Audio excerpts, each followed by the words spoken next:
آپ جب بے ادبی کرتے ہیں تو تکلیف ہوتی ہے، اور جب ادب کرتے ہیں، جب آپ اکرام کرتے ہیں، جب آپ کے لہجے کے اندر خوبصورتی ہوتی ہے.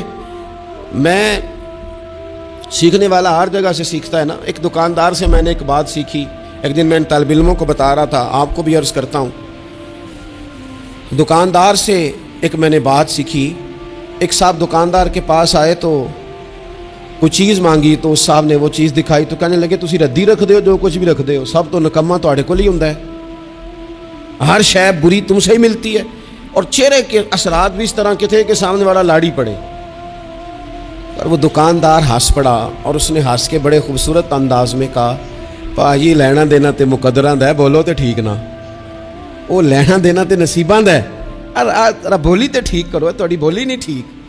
تو وہ شخص نا تھوڑا سا صحیح بولی تو اس نے نہیں کی، لیکن وہ تھوڑا سا نا اس پہ اثر ہوا. اس کے چہرے پہ ایک نہ ماننے والی شرمندگی بھی ہوتی ہے. بندہ شرمندہ ہوتا ہے پر ماننے کو تیار ہے. ایک نہ ماننے والی شرمندگی چہرے پہ آئی. تو آپ جب ادب کے دائروں میں رہتے ہیں، جب آپ کا تعین اس طرح کا آپ اپنی زندگی میں طے کرتے ہیں کہ میں نے بے ادب نہیں ہونا، اور سامنے والے کا لہجہ بے ادبی والا ہو بھی تو نہیں ہونا، تو پھر آپ کچھ اور بن جاتے ہیں. میرے رسول پاک صلی اللہ علیہ وسلم نے ادب کی تلقین ان لفظوں میں کی کہ اس تلقین میں تاکید بڑی پائی جاتی ہے. اللہ کے حبیب نے فرمایا جو چھوٹے پہ شفقت نہ کرے اور بڑے کا اکرام نہ کرے اس کی سزا کیا بیان کی.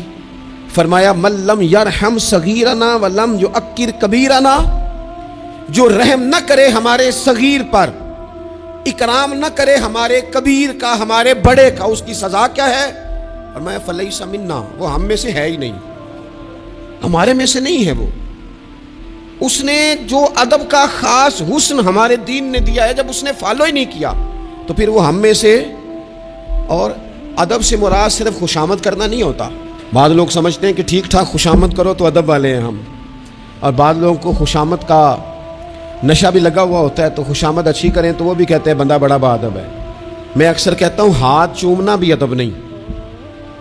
ادب تو یہ ہے کہ آپ کسی کا جب بھی ذکر کریں خیر کے ساتھ ہی کریں. آپ جب بھی کسی کے بارے میں آپ بات کریں تو آپ کے رویے سے ادب چھلکے. خالی جھک جانا تو یہ تو بھائی مطلب کے لیے بھی بعض اوقات ہو جاتا ہے، اس کی کوئی ضرورت نہیں، کوئی اس کی حاجت نہیں. بہت سارے لوگ ایسے ہیں جنہوں نے ہمارے کبھی ہاتھ نہیں چومے، لیکن ہمیں صحیح طرح پتہ ہے کہ جو کہیں وہ مانتے ہیں.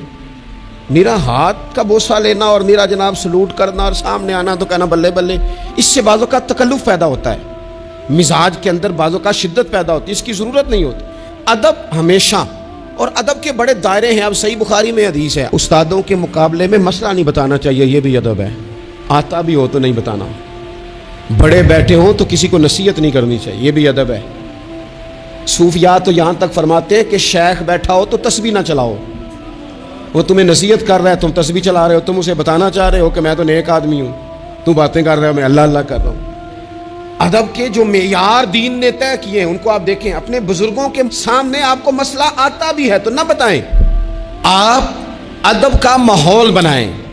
آپ کی طبیعت ادب والی ہو، ذوق ادب والا ہو، مزاج ادب والا ہو. حضرت عبداللہ ابن عمر، یہ صحیح بخاری میں حدیث ہے. حضرت عبداللہ ابن عمر رضی اللہ تعالیٰ عنہ کہتے ہیں میں نبی پاک علیہ السلام کی بارگاہ میں حاضر تھا اور کبار صحابہ بیٹھے ہوئے تھے، بڑے بڑے جید لوگ. کہتے ہیں بڑے بڑے اکابرین صحابہ بیٹھے تھے. تو حضور نے سوال پوچھا. نبی پاک علیہ السلام نے فرمایا بتاؤ وہ درخت کون سا ہے جس کی مثال مومن کی طرح ہے، جو پھل زیادہ دیتا ہے، محبت زیادہ کرتا ہے؟ کون ہے جس کی مثال مومن کی طرح؟ حضرت عبداللہ ابن عمر فرماتے ہیں کہ مجھے پتا تھا کہ کھجور کا درخت ہے. یہ صحیح بخاری ہے. او دوستو سننا بھلا میں کیا کہہ رہا ہوں. فرماتے ہیں مجھے پتا تھا کھجور کا درخت ہے، پر چونکہ ابو بکر صدیق بیٹھے تھے، چونکہ عمر فاروق بیٹھے تھے، چونکہ عثمان غنی بیٹھے تھے، چونکہ مولا علی بیٹھے تھے، چونکہ بڑے بڑے اکابرین بیٹھے تھے اور میں تھا بچہ. فرماتے ہیں جواب آتا بھی تھا تو میں نے اس لیے نہیں دیا کہ میرے باپ بیٹھے ہیں، میرے چچا بیٹھے ہیں، ان کے ہوتے ہوئے صلاح دوں، ان کے ہوتے ہوئے میں بات کروں. فرماتے میں نے بتایا نہیں. لیکن جب کسی نے نہ بتایا تو حضور نے خود فرمایا وہ کھجور کا درخت ہے. فرماتے میرے دل میں خیال آ گیا کہ میرے ذہن میں جو جواب تھا بالکل ٹھیک تھا، دیا کیوں نہیں، بتایا کیوں نہیں؟ جواب آتا تھا پھر بھی نہیں بتایا، اس لیے کہ بڑوں کا ادب قائم رہے، بڑوں کا مزاج قائم رہے. لیکن یہاں تو بھائی استادوں کے ہاتھ سے 1 منٹ میں نکل جاتا ہے سارا کچھ. شاگرد کہتا ہے میں بتاتا ہوں نا استاد جی تو گوگل چلاتے نہیں اور میں تو گوگل کا مفتی ہوں پورا, میں نے تو مسئلہ نکال بھی لیا ہے, میں ابھی میں نکال کے دیتا ہوں.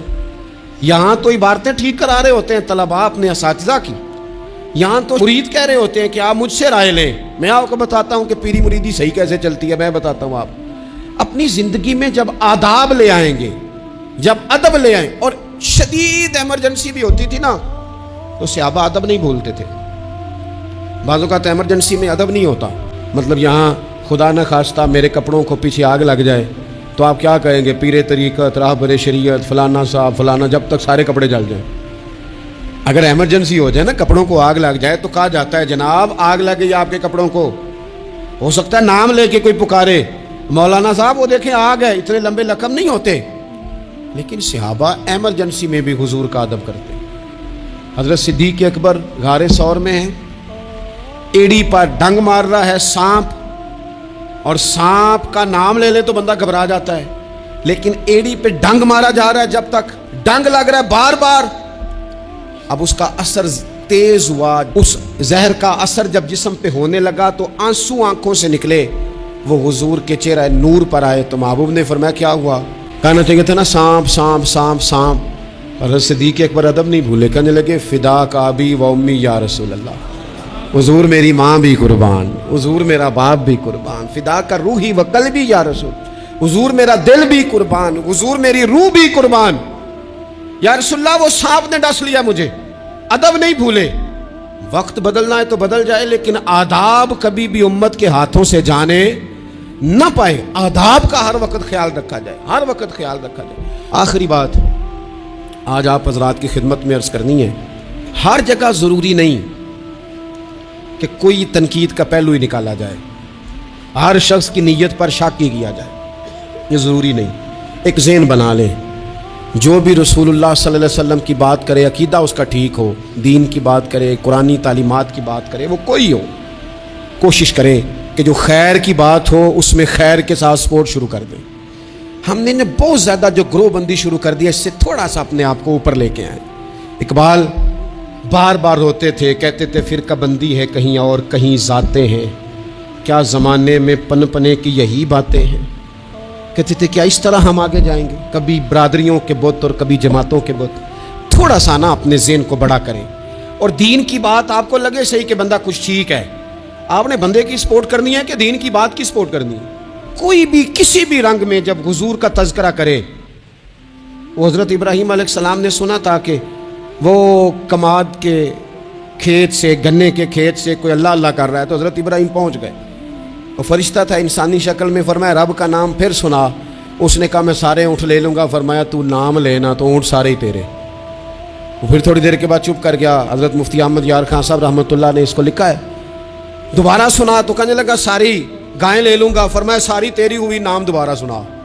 نہ علماں وچ پھسا سانو, تو یار دی گل سنا سانو. اس سارا کچھ دے دیا. تو فرشتہ عرض کرنے لگا مالک یہ تو تیرے نام کے سچے عاشق ہیں, یہ سچے دیوانے. تھوڑا سا نا اتفاق کرنے کی کوشش کریں, اپنے آپ کو تھوڑا بڑا کر لیں, میچور کر لیں.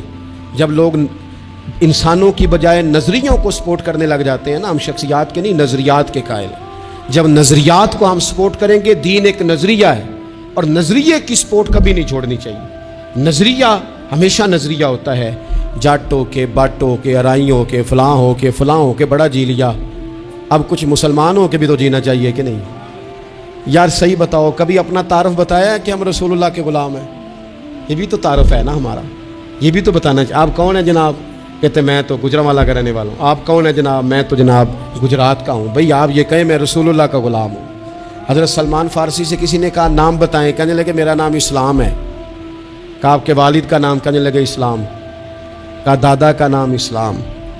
پوچھتا جاتا آپ اسلام بتاتے جاتے. اس نے کہا جناب یہ کیا بات ہوئی؟ فرمانے لگے میرا سارا کچھ ہی میرا دین ہے.